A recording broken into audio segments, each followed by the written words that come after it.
કૃષ્ણ અને સુદામાની દોસ્તાર મિત્રતા, આ અને સુગ્રીવ, આ અને ભગવાન રામની મિત્રતા, અને આજ ભગવાન રાઘવેન્દ્ર સરકારે મિત્રતા તો કરી, પણ તમે જોજો ક્યારેક ક્યારેક બહુ નિકટપણું આવી જાય ને એટલે પછી લોકો સમજવામાં ભૂલ કરે.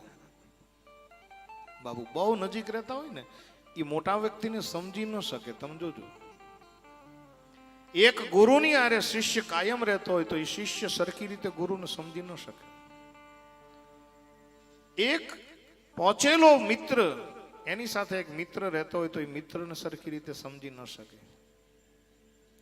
હું ઘણી વાર મારી કથાની અંદર કીધા કરું કે ક્યારેક ક્યારેક ભગવાનની અતિ નજીક રહેતો પૂજારી પણ ભગવાનને ઓળખી નથી શકતો.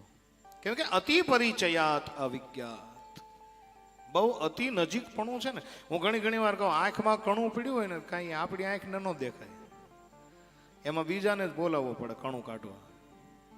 આપણી આંખની અંદર કાંઈક કચરું પડી ગયું છે તો આપણે પોતે આપણી આંખથી ન કાઢી શકીએ. સમજી શકો ના તમે?